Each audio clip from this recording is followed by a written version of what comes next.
Hi, folks, and welcome back to NTI's Japan Real Estate Property Investment Podcast. I'm your host, Ziv Nakajima again. Great to have you back with us today, and thank you for your patience in the last few weeks. Episodes have been less regular and far between due to my trip to Australia, which was great, by the way. Thank you for asking. As you might have gathered from our previous episode, it was mainly about seminars, speaking engagements, and business meetings, but we definitely managed to squeeze some much needed rest and relaxation time in there as well, as the extra 5 kilos or so in extra gut that I'm now packing can definitely testify to. There's another business trip coming up in a couple of weeks' time, this time to Thailand, so new episodes will probably still be a bit infrequent, but we should be back to the usual weekly format around the end of September. So again, thank you for your patience. Speaking of Thailand, and I hope you'll forgive me for using this platform for blatant self-promotion, just wanted to give you a quick heads up on a pet project of mine that's going to be hopefully kicked off next year.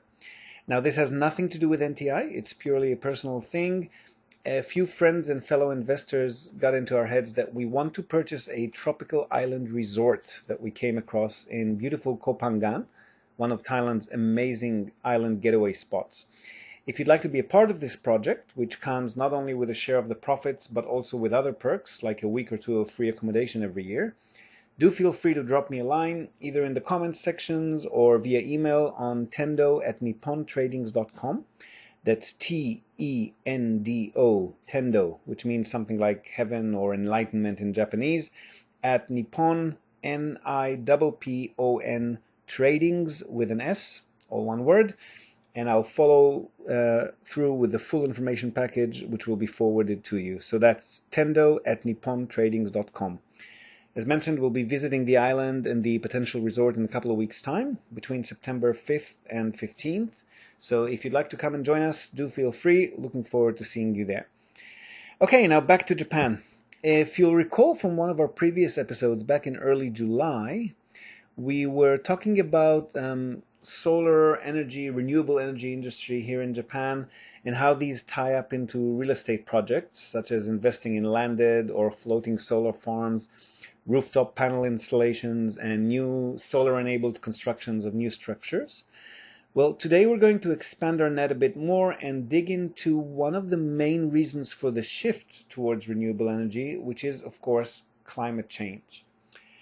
Arguably, even those among us who have vested interests to the contrary will quietly admit to ourselves that climate change, or more specifically global warming, is most likely the biggest issue affecting all of us in coming years, and most importantly will be affecting the lives of our children and their children, and in the vast majority of cases, unfortunately, for the worse. Asia is one of the places where these effects are predicted to hit the hardest, according to scientists, and they predict an increase of about 50% in rainfall over the next decade or two.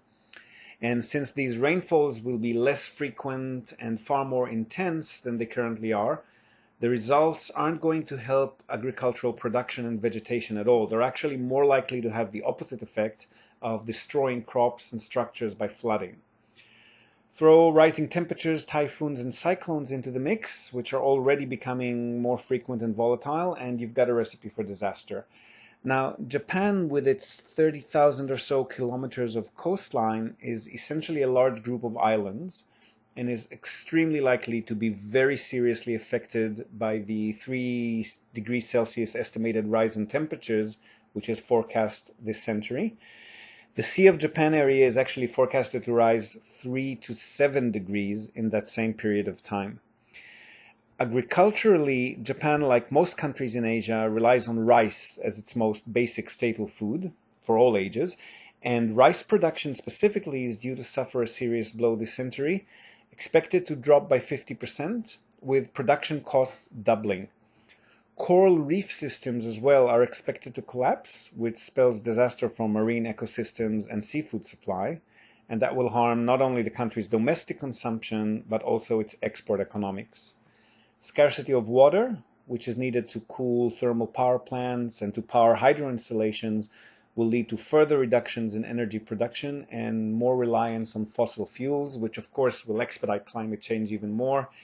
And as history tells us, limited power sources and supplies tend to lead to conflict and eventually to war. The latest comprehensive study of rising sea levels in Japan, which was conducted in 2013, has determined that a rise of 60 centimeters in sea levels, combined with a typhoon stronger than the average by even 10%, would create waves that are 3 times higher and larger than those experienced here so far, which means that existing concrete sea dike blockages will most likely be breached.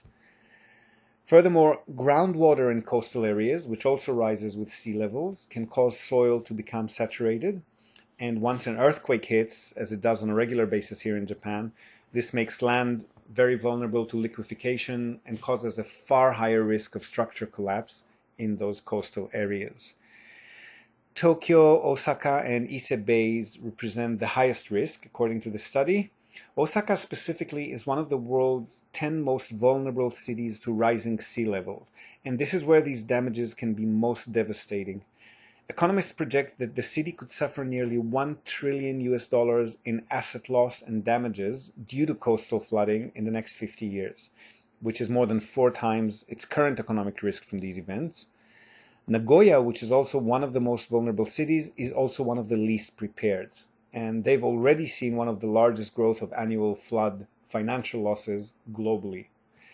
So what do the Japanese make of all this information? Are they aware of it? Is any action being taken? Well, the millions of them living in and around coastal areas are very aware of this problem, as historically tsunamis have already caused havoc on several occasions, with the latest disaster in 2011 costing almost 20,000 lives and more than 309 or 310 billion US dollars in national financial and asset damages. Due to this reason, many Japanese are increasingly choosing to live away from coastal areas, or at least in the upper floors of buildings, when they do have a choice. As for national initiatives and solution, the general mindset here seems to have come to terms with the fact that the current pace and effects of climate change can't really be avoided or slowed anymore. So efforts now are focused on preparation and minimization of potential damages.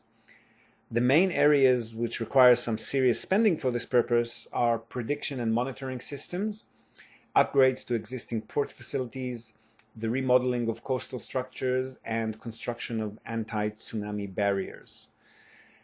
Back in 1993, these costs were estimated at just over 110 billion US dollars. Now, 25 years later, as the effects have become more and more pronounced, the cost of this protection has grown as well. The national government has already allocated about $1 billion annually for the purpose of these upgrades and protections.